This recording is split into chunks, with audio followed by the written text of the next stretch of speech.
Olá, eu sou a Silmara.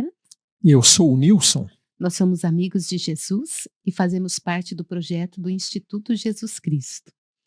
Nós estamos aqui em São Paulo, né? Estamos prontos e preparados para estar com você em mais uma devocional de hoje do livro O Caminho, de Stanley Jones.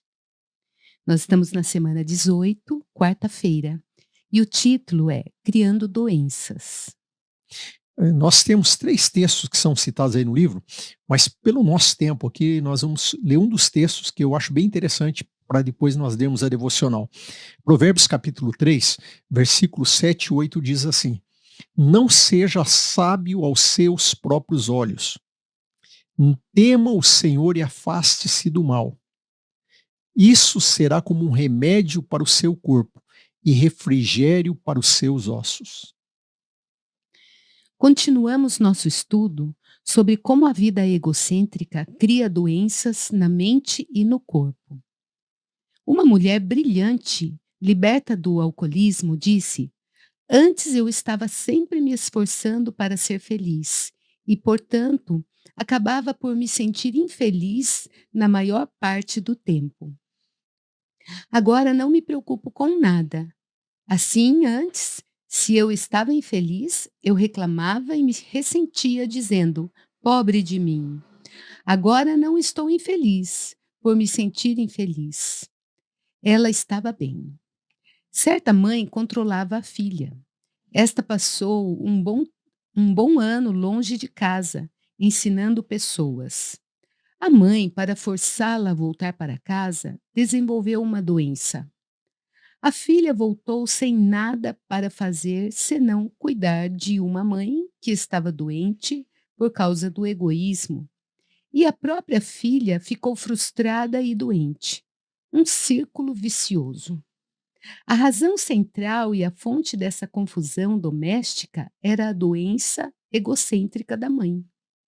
Outro caso: uma mãe desenvolve asma para fazer os filhos voltarem para casa a fim de cuidarem de sua saúde. Eles ficaram em volta de sua cama fazendo barulho e é isso que ela quer. Ela está disposta a adoecer para ter as coisas à sua maneira e ganhar atenção. Toda vez que há uma reunião de família, a tia aparece, mas sempre fica doente. A família se agita em torno dela e se mostra solidária. E é isso que ela quer. Quando chega a hora da refeição, ela come e com vontade, na cama onde todos podem cuidar dela.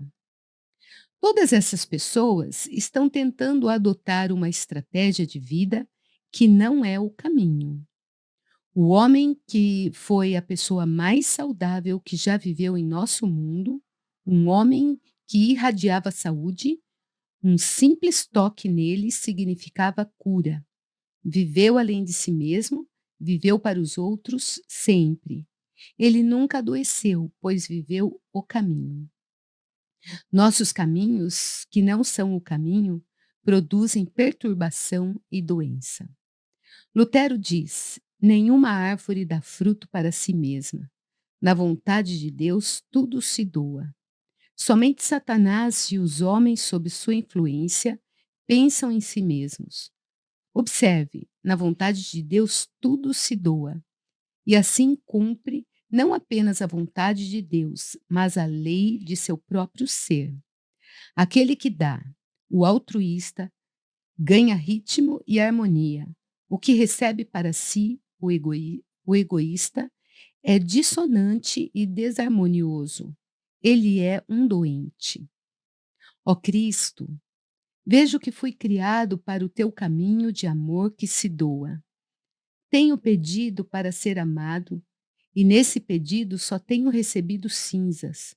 Ajuda-me a ser amoroso, altruísta, pensando em ti e nos outros, e assim a vida revelará seu frescor e seu sabor. Eu sei disso. Ajuda-me a fazer isso. Amém. Afirmação do dia. Estou fora do centro quando sou egocêntrico. Estou no centro quando estou centrado em Cristo. Muito interessante, né? Também a as palavras aí, as experiências, né, as histórias que Stanley Jones cita aí na devocional de hoje.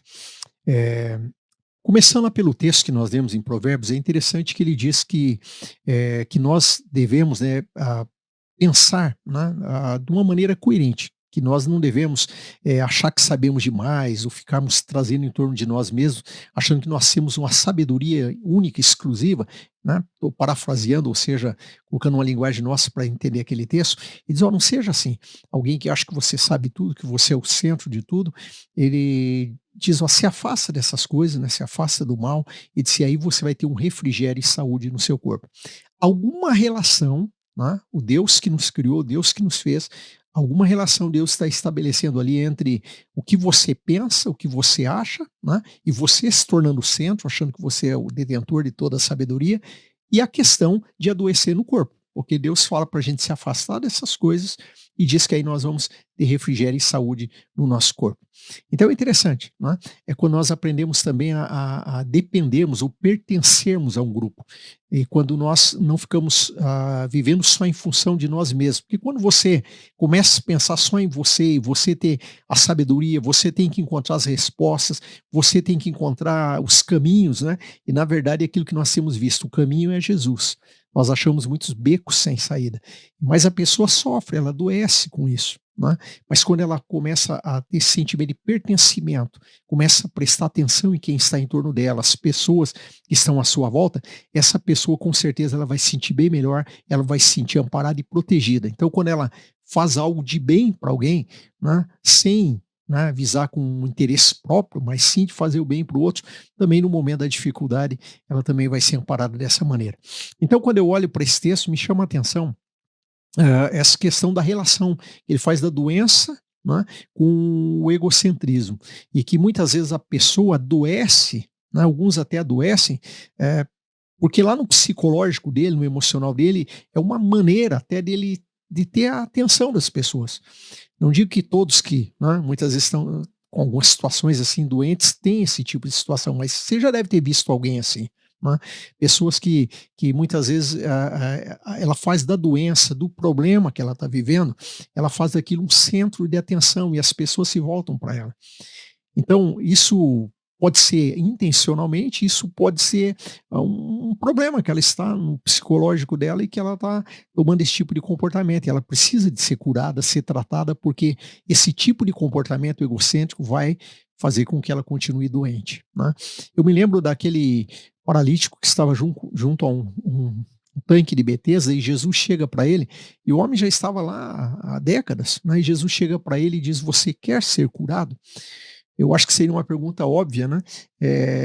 Uma resposta seria óbvia, mas Jesus chega e pergunta se o homem quer ser curado. Mas como que alguém ia ficar ali esperando um milagre de um anjo que descia do céu, que o primeiro que entrasse na água ia ser curado? Como que ele ia ficar todo esse tempo se ele não quiser ser curado?